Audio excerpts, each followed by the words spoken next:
Ako si Titus. Maaga akong naulila sa aking mga magulang. Dahil doon, kinupkup ako ng aking tiyuhin na kapatid ng aking ama. Maganda ang pakikitungo nila ng tiyahin ko sa akin hanggang sa magdesisyong mag-abroad si Tito at doon na magtrabaho. Kadalasan ay isasama ako ng aking tiyahin sa kanyang pag-e-entertain sa iba't ibang mga lalaki. Pipilitin niya akong manood ng mga iyon at pagkatapos ay tatakutin niya ako na sa oras na sasabihin o isusumbong ko iyon kay Tito ay papatayin niya ako. Naging ganoon ang araw-araw na pangyayari sa buhay ko. Sa araw naman na wala kaming lakad ay hahagupitin niya ako ng sinturon sa hindi ko naman alam na dahilan. Noong panahon na bumalik si Tito galing sa ibang bansa ay wala namang naging pagbabago. Palagi niya pa rin akong hinahagupit ng sinturon at tila wala namang pakialam si Tito sa ginagawa sa akin ng kanyang asawa. Buti na lamang at hindi sila biniyayaan ng anak dahil kung hindi, siguradong magagaya rin iyon sa kalagayan ko. Pagdating ko ng high school ay natuto na akong lumaban at sumagot-sagot sa aking tiyahin. Lumaki tuloy akong may galit sa mga babae, lalo na sa mga babaeng may pagkakapareha sa aking tiya. Ini-imagine kong papatayin ko sila at pagkatapos ay paghihiwa-hiwalayin ang kanilang mga katawan. Basta't pakiramdam ko ay nakakaramdam ako ng kakaibang satisfaction kapag nai-imagine kong pinapatay ko ang isang babae. Nakawilihan kong pumatay ng mga hayop at para iyong naging stress reliever ko. Sa tuwing magtatalo kami ni tita ay aalis ako ng ilang araw at papatay na lamang ako ng makikitang pusa o ng aso na paharang-harang sa daan. Dadalhin ko iyon sa bakanting lote at doon ko ooperahan. May pagkakataon pa nga na pinutol ko ang ulo ng isang aso at sinaksak iyon ng isang patpat at naglakad ako na parang ipinagmamalaki ko pa ito at tila isang tropeyo.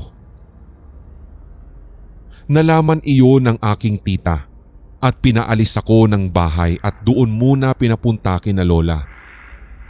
Mabait sa akin ang aking mga lolo at lola. Hindi tulad ng sadista kong tiyahin ay naging maayos at maaliwalas ang buhay ko sa bukirin ng aking lolo at lola. Sa umaga ay tumutulong ako sa gawaing bukid at pag-uwi namin ay nagkakaroon ako ng panahon para sa sarili ko at nakapagpapahinga. Ngunit hindi ko natanggal ang hilig ko sa dugo. Madalas ay hinahanap ko iyon. Ewan pero parang isang kaadikan na hindi ko matanggal sa aking sistema. Hanggang sa isang araw na napadpad ako sa bahay ng isang matadero. Pinanood ko lamang siya habang ginagawa ang pagkatay sa mga hayop. Nakaramdam ako ng inggit sa trabaho niya. May lisensya siyang patayin ng mga hayop na iyon at hindi siya tinitingnang abnormal ng mga tao. Buong araw siyang tinatakpan ng dugo at siya iyong pangarap na trabaho para sa akin. Isang araw, nagkaroon ako ng pagkakataong lumapit sa matadero. Saktong-sakto naman at naghahanap siya ng apprentice at naglian akong nagboluntaryo. Sa madaling araw ay papasok ako sa matadero at sa bandang tanghali naman ay tutulong kina lolo. Halos hindi ko maipaliwanag ang tuwang nararamdaman ko sa tuwing babagsak ang kutsilyo sa malambot na karne. Tapos kitang-kita kong umaagos ang sariwang dugo. Pero tila hindi iyon ang pangarap na buhay para sa akin nila lolo at lola. Gusto nilang magtapos ako ng pag-aaral. Pinakiusapan nila ang matadero na kung maaari tanggalin daw muna ako doon upang makapagpatuloy ako sa aking pag-aaral. Kaya sumama ang loob ko sa aking mga lolo at lola. Isang araw na wala si lolo at nagtatrabaho sa bukid habang si lola naman ay nasa kusina at naghahanda na ng pananghalian na dadalhin ko kay lolo. Basta't kinuha ko yung palakol sa likod ng bahay at pinalakol ko bigla ang ulo ni Lola. Wala akong pagsisising naramdaman. Tuwang-tuwa pa nga ako na nakikitang hirap nang huminga si Lola habang nababalutan ng sariling dugo ang kanyang muka. Hindi ko alam kung hirap ba siyang huminga dahil sa pagpalakol ko sa bungo niya o dahil nalulunod na siya sa sariling dugong tumatakip sa kanyang muka. Mayari iyon ay naaalala ko si Lolo. Alam kong magagalit siya kapag nalaman niyang pinatay ko si Lola. Sa totoo lang ay wala akong ganang pumatay ng mga lalaki. Mas gusto kong pinapatay ang mga babae, pero dahil takot ako mapagalitan, kailangan niya ring mamatay. Nagtago ako sa ilalim ng mesa, hawak ang palakol. Tiyak na hindi naman ako makikita dahil sa mahabang mantel na nakatakip sa mesa. Hinintay ko siyang dumating. Sigurado akong uuwi iyon dahil walang nagdala ng kanyang tanghalian. Maya-maya ay tumama ang hula ko. Dumating nga siya at nadatnan ang wala ng buhay na katawan ni Lola sa may kusina. Hinintay kong lumapit ang mga paa niya sa may mesa at nang malapit na iyon, tinaga ko ang kanyang paa. Naputol nga agad yun. Naputol ang isang paa niya at bumagsak siya. Pagbagsak niya, sinunod-sunod ko ng taga at ginawa ko sa kanyang dibdib hanggang sa malagutan siya ng hininga. Matapos iyon ay iniwan ko ang kubo at pinuntahan ng bahay ni tita. Gabi na nang makarating ako sa bahay nila tita. Wala si tito doon at nag-abroad na naman pala. May konti nga akong panghihinayang na naramdaman. Hinintay ko hanggang makatulog si tita at nang sigurado na akong tulog na siya, kinuha ko ang army knife sa may tukador ni tito at walang ano-ano'y ginilitan ng kanyang leeg hanggang maputol yun. Hiniwalay ko nga ang kanyang larynx tsaka yung trachea niya at inilagay iyon sa waste disposal unit na nakalagay sa kitchen sink. Bilib talaga ako sa tibay ng lalamunan ni tita at pati ang garbage disposal ay sinuka iyong pabalik. Tinapon ko na lang tuloy yon sa may toilet bowl kung saan ito nararapat. Pero hindi pa rin ako nakontento eh. Kinuha ko ang pugot niyang ulo at ginawa iyong dartboard. Ang tagal kong hinintay ang pagkakataong makaganti sa kanya. At ito siya ngayon. Walang kaimik-imik habang tumutusok sa kanyang mukha ang matutulis na needle ng dart. Kahit natamaan pa ang kanyang mga mata, wala pa rin siyang karekla-reklamo. Matapos ang ilang oras ay binuksan ko ang TV. Na-disappoint ako dahil hanggang sa ngayon wala pa ring balita tungkol kina lolo at lola. Nakakainis. Kusa na akong pumunta sa police station para ma-report ang mga nagawa ko. Alam nyo ba, nung una'y pinagtawanan nila ako. Ngunit nang inilagay ko sa desk ang laman ng bag na dala ko, ay halos mapamura sila sa nakita. Nakakatuwang makita ang gulat na reaksyon nila habang nakatingin sa lamog at pugot na ulo ni tita.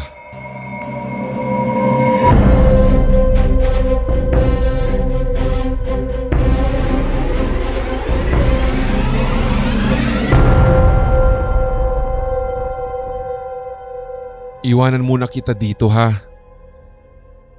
Wika ng isang babaeng nakakulay puti.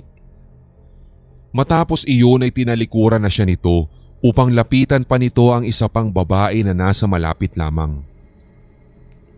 Si Claudine o mas kilala sa tawag na Clau naman ay naiwan sa may isang kahoy na bangko na nasa ilalim ng puno. Nakatingin siya sa isang lalaki na nakaupo sa kanyang tabi. Pinagmamasdan niya ito habang hinahangin ng bagsak nitong buhok. Sa tagal ng pamamalagi dito ni Clau ay iyon lamang ang pamilyar na tao sa kanya. "Kanina ka pa dito?" tanong ni Clau sa kanya. "Ngayon lang?" nakangiting tugon nito. Hindi maiwasan ni Clau ang hindi mangiti sa ginawang pagsagot na iyon ng lalaki. Sino ba naman ang hindi matutuwa sa binata? Makisig ito at matangkad na aakalain mong isang player ng basketball. Bukod pa doon, siya lamang ang nagsisilbing hugutan ng lakas ni Clau. Sa tuwing may mabigat siyang pinagdaraanan kagaya nito ay palaging naroroon ang lalaki. "Buti ka pa nga, palagi kang nandyan. Ang mga pamilya ko, iniwan na lang ako dito. Wala na raw akong pag-asa." "Naniwala ka naman dun? Espesyal ka kaya?" "May sakit nga raw kasi ako. Hindi na raw nila ako kayang alagaan kaya ito. Same. Andito na naman ako. Huwag mo kasing iisipin na may sakit ka." "Hindi nga.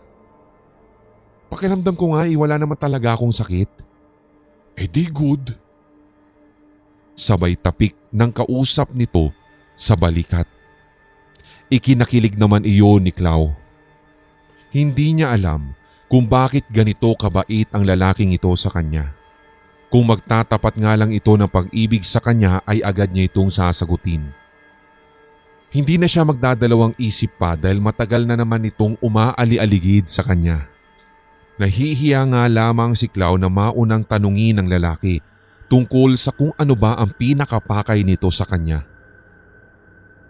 "Alam mo, medyo matagal na rin tayo magkakilala. Buti pala hindi ka pa nagsasawang kasama ako, no?" Pagbibiro dito ng babae, ngunit may kaunting pahaging iyon.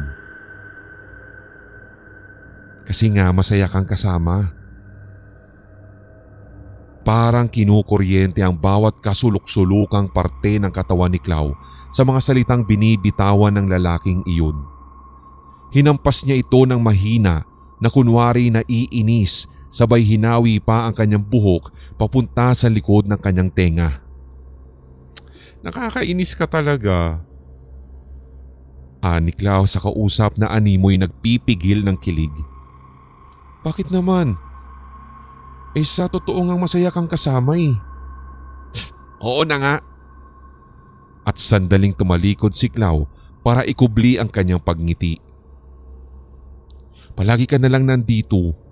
Baka naman mamaya magalit na yung girlfriend mo ha." "Wala naman akong girlfriend, no." "Ha? Bakit wala? Sa gwapo mong yan?"